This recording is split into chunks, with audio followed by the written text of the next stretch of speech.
So I hope you have opened this OneNote notebook and you have seen this textbook links that I have actually posted on this.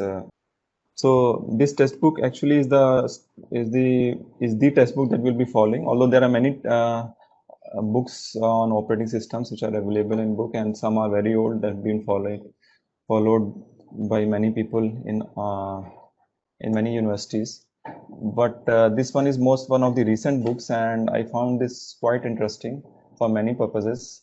And first of all, it is an up-to-date book, so the things which have been become obsolete or deprecated, those things have been removed from this, and some of the latest things are also being talked in this book.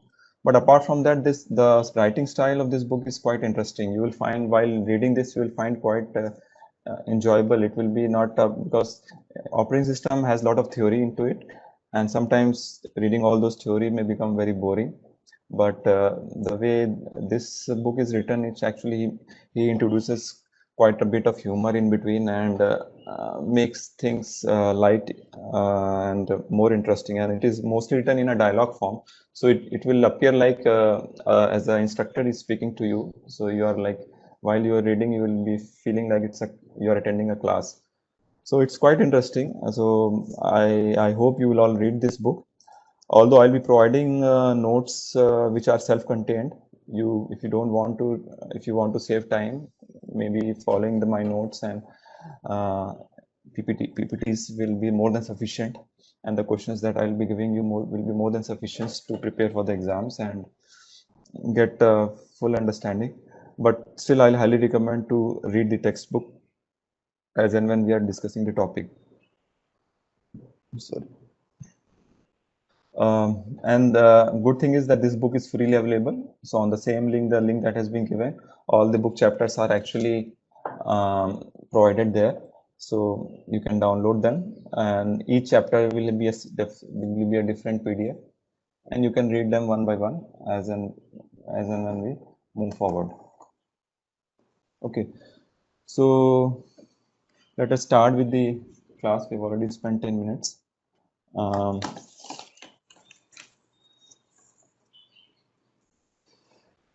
So what this course is all about, basically, as we know, this is operating system course. So our aim will be basically to study the design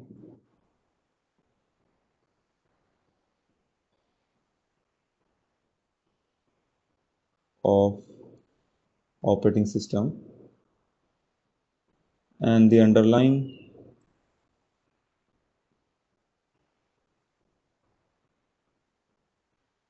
principles or underlying concepts in that, and along with practical implementation. So how those concepts, how those mechanisms are actually practically implemented. We will be talking about them also, and will help them to understand them through some lab exercises. So this course has a lab component also, which is very useful, because when you actually implement some of those lab assignments that we'll be giving, you will actually get a better feel of the concept that we are discussing in theory. So for the first question, why this course is at all in our curriculum? Why should we study this course?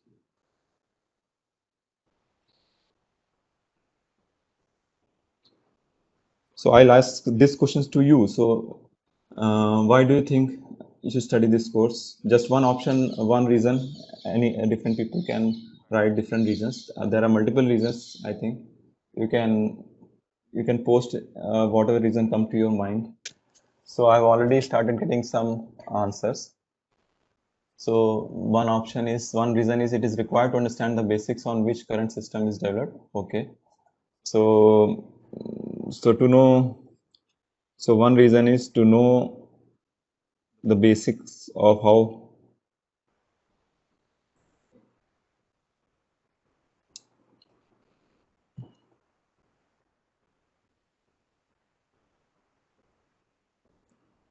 basics of how different stuff works in the current system.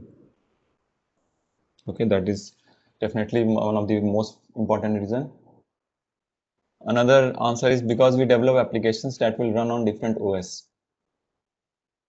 Good. So we develop applications that will run on different OS. So while developing applications, we need to we need to know about the portability of the applications on different OS.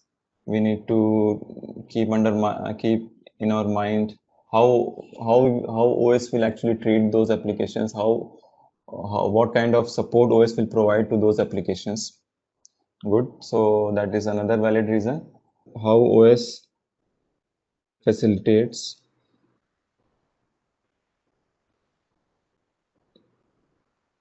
how OS facilitates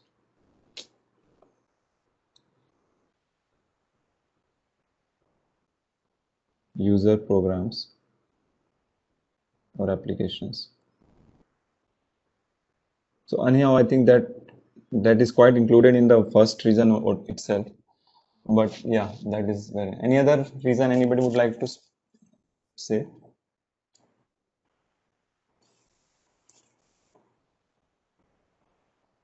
I feel one of the important reason, you can post your answer, I'll read it. But one of the important reason we should study this course because there are many conceptually many important concepts or which are very interesting concepts which are very interesting. Just a second.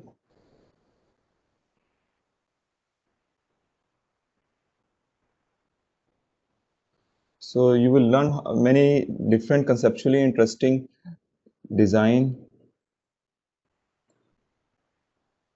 principles, or we can say policies, and their and how they are actually implemented, their mechanism,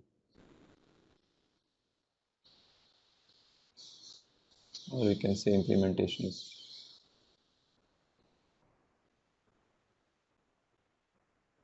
So in computer science, there are many important concepts. For example, abstraction. Abstraction is one concept that we have been introduced right from our programming. So in data structures, in programming, we know how to divide our code, a large piece of code, into small modules so that it is easy to manage and understand it. In data structures, we know the concept of abstraction to basically create abstract data types so that we can use them and build upon more complex data types on them. And we can go all the way down to low level things. We know how to build a processor upon simple logic gates. Using simple logic gates, how we actually have built a processor, and then without worrying about the different logic gates, we can actually use the CPU. Similarly, we logic gates are built upon different transistors and other devices. So while we are building a processor, we don't need to worry about the transistors and things. So underlying nitty-gritty details are hidden away, and abstraction provides us a clean interface or easy to use interface to use to develop more complex or do you more higher level functionalities. So we'll see how abstraction is also very important design principles or concept that OS will be doing it all over the places while we study this course. Before I actually, I just forgot this thing. So if you see in the notebook, if you have actually gone through the textbook, so you would have seen that this textbook actually is divided into 3 pieces. It says 3 easy pieces. So basically, this course is divided into 3 different topics. One is virtualization. I have divided into sub 2 categories: CPU virtualization and memory virtualizations, because although because these are two the details are quite different. So I have categorized them as 2 different sections here. The second piece of this operating system book will be concurrency related issues, concurrency related principles that we'll be discussing. And the last is persistence. We'll be talking about what those things means probably today itself in some things. But these are like also some important concepts of concurrency, persistence, virtualizations that actually we'll be studying and how they are actually implemented by OS. So another important thing is like security. Why, how to provide security? OS has to ensure the system is secure and protected. Another is reliability, how to make the system reliable, how to store your data persistently so that it is not lost. And somebody asked portability, if you have to run, if you have to um, run our programs on different OS, how to ensure portability and so on. So these are different concepts that we'll keep encountering while discussing different topics, and we'll see how, what are the underlying principles and how those are implemented by OS. Another important reason why this course is included in a UG curriculum, because this is a foundational course for many advanced level courses that you may be coming across if you study higher, for like distributed systems, data centers. So this will provide foundation for understanding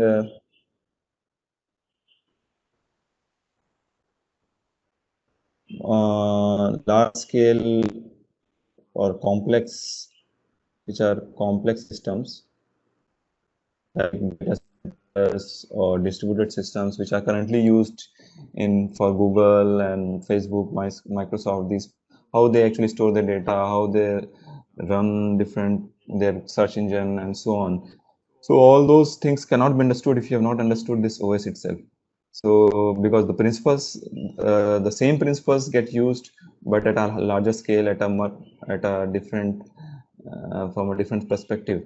But all this core understanding of the operating systems will definitely be needed if you ever want to actually work in for building larger complex systems.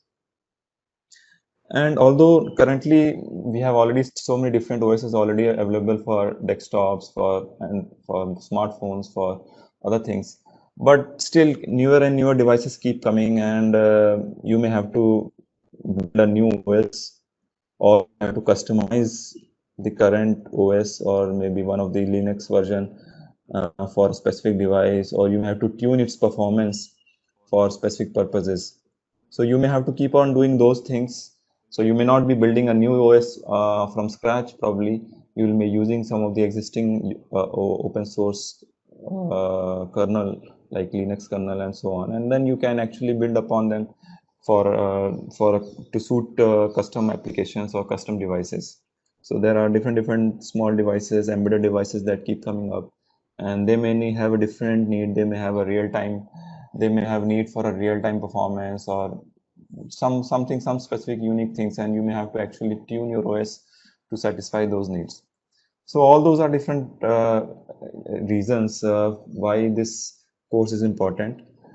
And of course you will also come to know like many things, some that we still don't know, although we have been using computers for a long time, we have been programming for a long time, and we get many times errors, like whenever you do a C programming, sometimes whenever you use pointer and you run a program, you get a segmentation fault.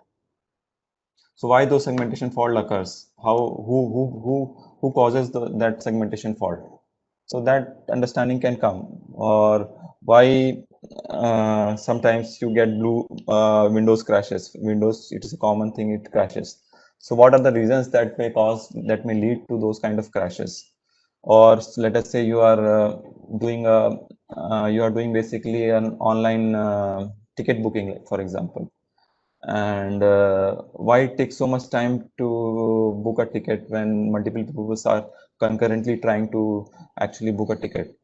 So why it actually there is so much delay, whereas when there are only one or two persons browsing, it is not so much a problem.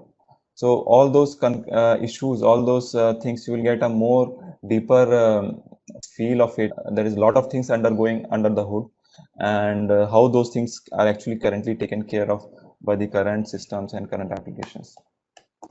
Okay, so I think that was the sufficient motivation. I think you will be, I hope you all are motivated to study this course. Even if you are not motivated, anyhow you have to take this course for your credit completion. So there is no choice for this. But if you are motivated, probably you will do well. You will follow the instructions more more scrutinizingly and perform much more well, get a more in-depth understanding. Okay, so let's come to the next thing. What is an OS all about? So the name OS is operating system. Why do you think this name operating system comes? Why it is called operating system? Anybody has any idea? Can speak out or just write down on the chat window.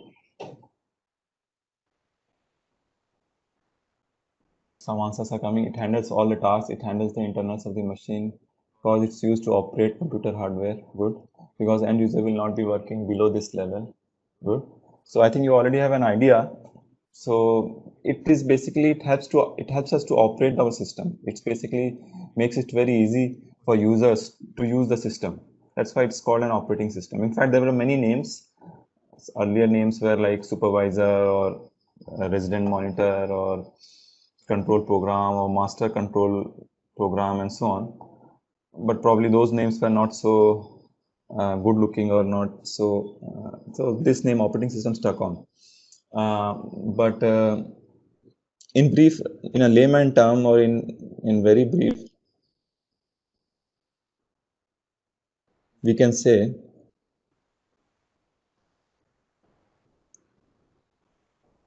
that it is a middleware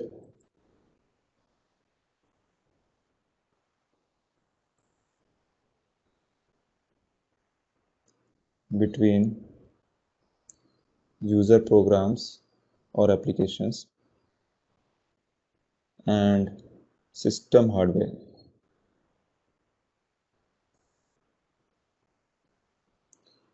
So let us let me draw a simple diagram.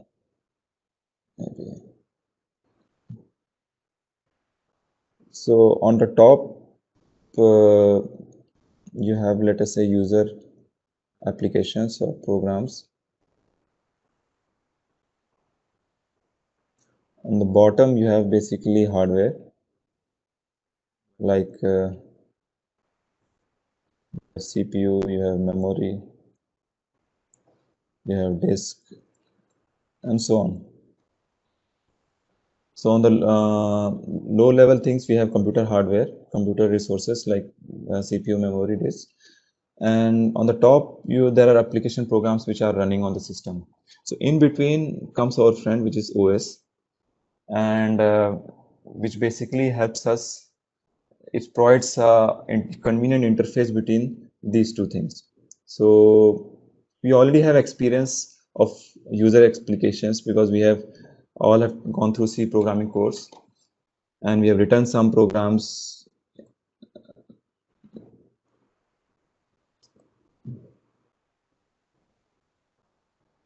in C or some high level language we have already used.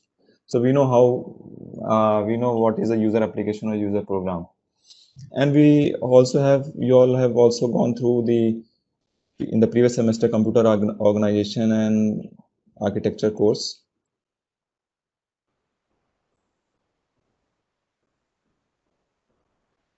So there you have already studied about how different hardwares of the computer systems are organized and arranged so as to execute different instructions in an efficient manner and so on. Now in between, OS is placed in between these two things. So what do you think? I'll open a polling question. So what do you think OS does as an intermediary between these two things? So I've opened a poll for you. So I have listed out some options. These are multiple choice options. You can select any of them or all of them as per your understanding. What do you think are the roles of the OS? So considering the position of OS as an intermediary between user applications and the system hardware. which of these few things are the functions of OS? So till now, I'm getting the maximums answers for execute and provide services. Then second, then A and B are also the preferred choice for most of the people. And D and E is also getting equally selected. So C is most clearly, everybody believes that C is the role of OS. And I think majority of them all believe that all of these options are correct. These are all the function which an OS should be doing. And I think true, you are all correct in one sense. Definitely A to D are all the important functions that OS has to do.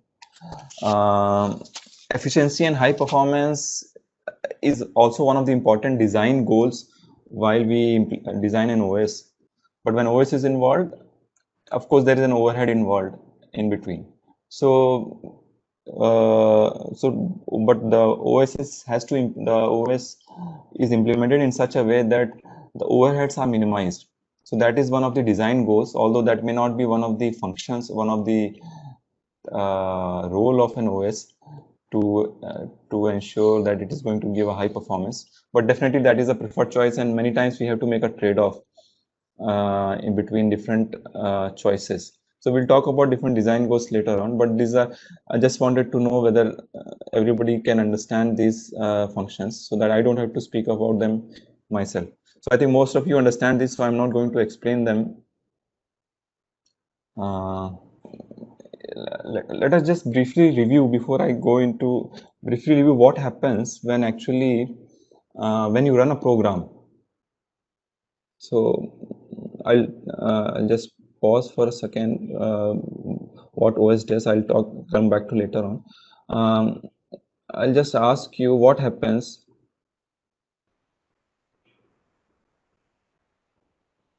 when a program is when a program is compiled and executed.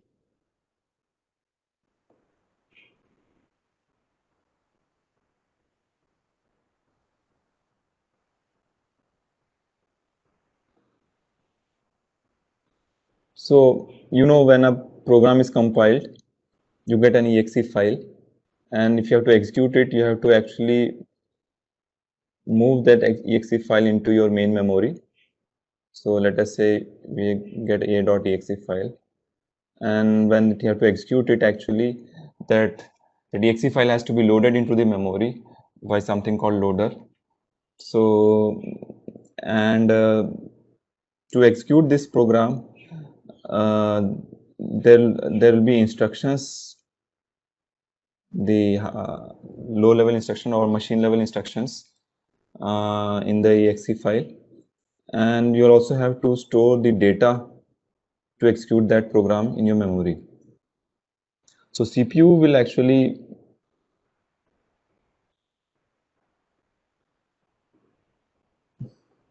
CPU is going to read the program counter, and it will fetch the corresponding instructions from the memory for that program. And so first of all, it will basically it will do fetch, then it will decode those instructions. Okay, and after decoding those instructions, it will understand what it needs to do. If it needs to fetch some data, it will try to fetch that data and in the registers, and then it will execute. So instruction, if it is in simple instructions of addition, multiplication, or whatever, it will compute the results, and it will store the result back into the memory. So it will be both way communication will happen. So and then this cycle of fetch, decode, execute keeps on happening in a loop for every next instruction. So sequentially, every instruction is executed in a sequential manner. So this is the simplest model, which is called von Neumann model, and you would have studied already about it. Of course, modern systems do a lot of complex things, sometimes out of order execution and a lot of bizarre things goes on under hood. But this is something simplest things that we all understand. And if one program is running, probably this is all you need to know. Need to do. You don't actually need an OS at all. If you have to just run one program which executes instructions in sequential manner one by one, you are done basically. You don't need a more complex hardware, more complex software like an operating system to manage it. But the fact is that we want to do a lot of complex things. We want to run multiple programs at the same time, or we want to basically interact with many devices. So what all other things are there on your computer? So you will have a display device. You all have keyboard or mouse.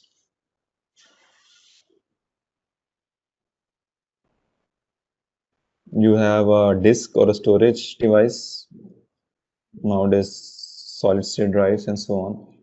So these are different IO devices which are also part of your system. How these IO devices how to communicate between these IO devices and all that also has to be taken care of. So this can be done by providing a simple set of libraries, simple set of function calls, and in that case, OS will be just a simple set of library functions, which user programs can actually call upon whenever they need to interact with one of the IO devices, and that is done. But as I said, because you have to run multiple programs at the same or seemingly at the same time and do all kinds of complex things, you need to have much more than a simple collection of libraries, a simple collection of functions. Of course, you also have networks, so you have to ensure security of the system and so on. So the reason that why I said about this, that our complex existing systems are much more complex, and we need to actually one of the more important requirement is, for example, we want to run multiple programs at the same time.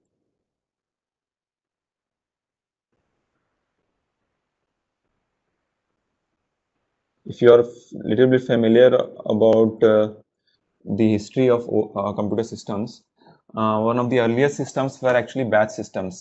So you basically only one program will run at a time, and they will be collected in a batch, and then a human operator will basically schedule those jobs on the system, and they will run one by one, and that was called batch processing.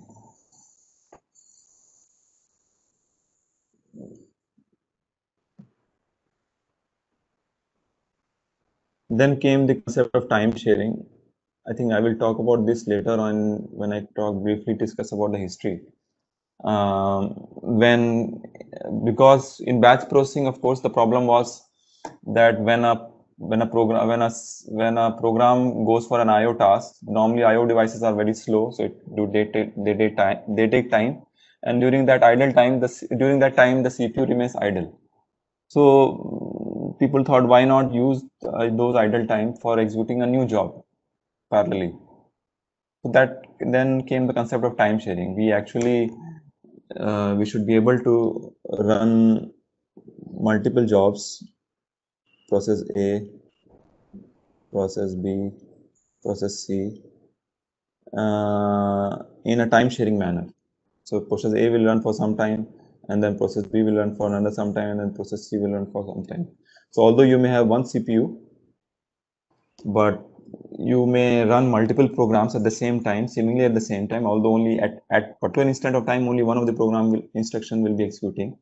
But you may see the output of multiple programs coming almost concurrently, because the CPU is very fast. It can execute millions of instructions in a second.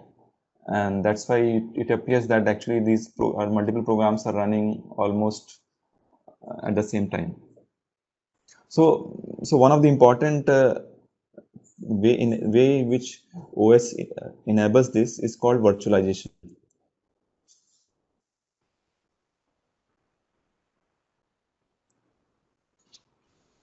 So virtualization of resources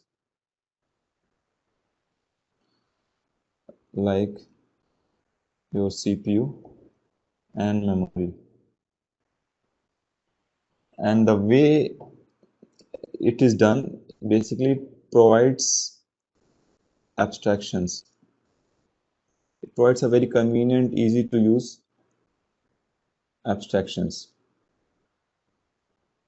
So for example, for CPU, OS provides an abstraction of something called process or thread.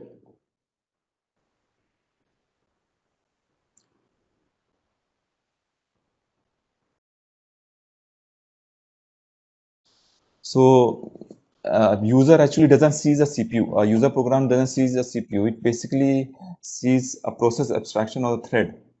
So programs get launched as a process or as a thread. They don't see the underlying CPU. They don't have to worry about what underlying CPU is.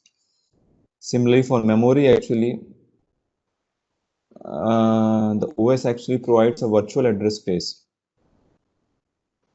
So it virtualizes memory by providing virtual address space for every program. So every program will have a private memory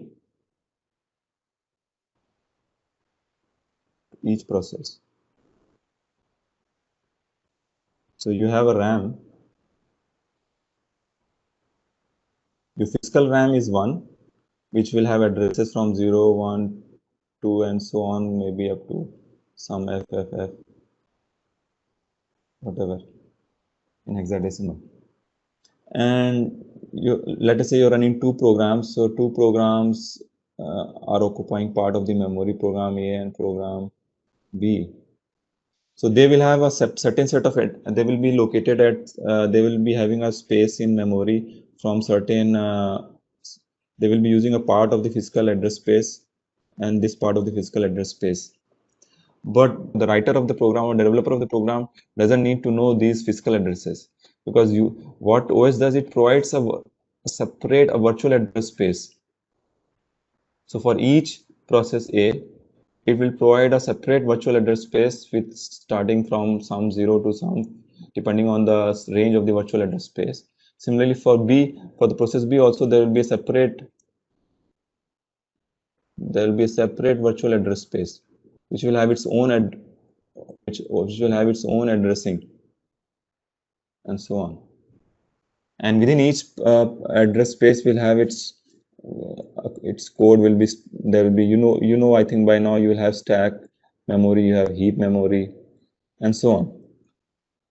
So this is also kind of a beautiful illusion that OS provides to each process or each application, that it has its own CPU. It feels that every program or every application which runs, it feels that it has a dedicated CPU and a dedicated memory, private memory to itself, and it doesn't needs to worry about the other CPUs, other programs which are running, how they are actually sharing the CPU, how they are sharing the memory.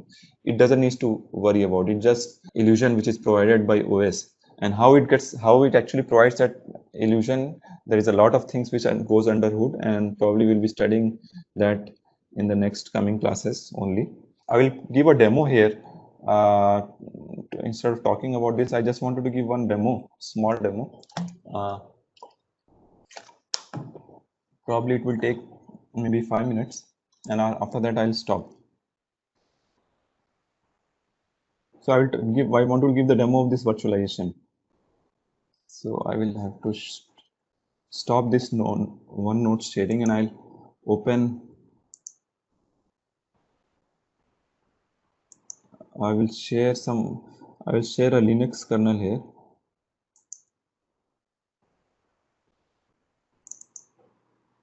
Oh, before sharing the Linux kernel, let me show you the code. So I hope everybody can see the notepad here. I will try to open it in a more program. So this program is a very simple program. I hope everybody will be familiar with it. It's basically receives some arguments. It receives it basically is a string as an argument while we execute the program, and it runs a loop and tries to print that string on the output terminal, and waits. Spin is a function which basically waits for the amount of time that we want to wait. So it will wait for 1 millisecond or whatever, and then it will again continue a loop infinitely. So it's a very simple program, nothing much about it. I've already compiled it. So I hope this terminal is everybody is able to see the terminal. Somebody can say yes. Yes. Okay. So I've already compiled this CPU program. So if I execute this CPU program, what do you think it will happen? Let me say I pass the string A. So it is going to print A on the screen. So nothing beautiful, nothing. So let me stop it. But what I want to show is slightly interesting thing. So let me run multiple instances of this program. So let me run one program, and to make it run in the background, I'll use ampersand so that it runs in a background, and then I can execute another copy of this program, another process, and I give a different argument, different string, let us say B, or let me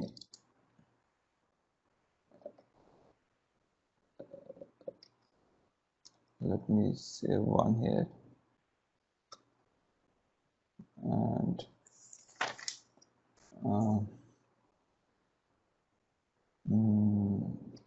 okay, dot slash CPU. I'll give some space,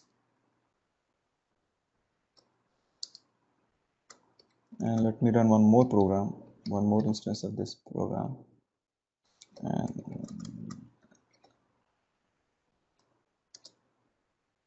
okay, and execute it. So you can see, just a second, the third one I forgot to put the ampersand sign, but you can see at least that two programs have started running simultaneously. One is printing 1, another is printing 2, and let me stop it.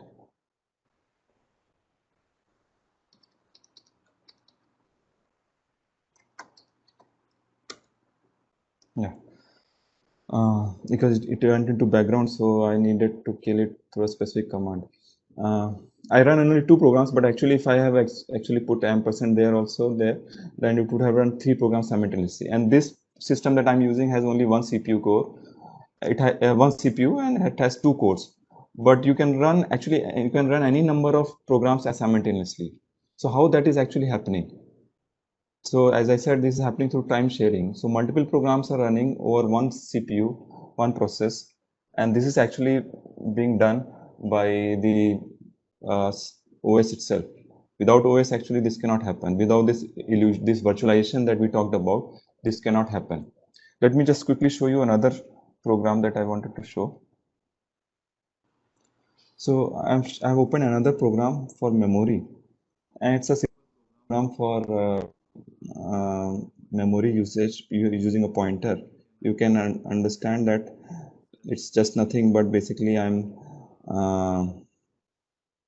declaring a pointer for storing an integer address to an integer location, and then I'm printing out the address of that pointer, and then I'm storing the argument that I'm passing in the command line, and then I'm going to just increment that value through that pointer, and I'm going to do it in a loop with some delay. So nothing fancy. I'll just run it, and I think it should become more clear. I hope the terminal is being shared. Everybody is able to see the terminal. So if I run let me give some value. Let us say to starting value. So it prints the address of the pointer, and then it goes on incrementing that value 2, 3, 4, 5, 6, 7, and so on. Okay, so nothing important. This in bracket, what it shows the ID of the process. So let us do the same thing. Let us run two different programs, two different instances of this program. And let me give a different counter here. Let us say 5 to this. This. Okay. So as you can see here, these two addresses, these two pointers in two different programs, they both are actually getting the same address if you see. So, and just although they are two different pointers in two different programs,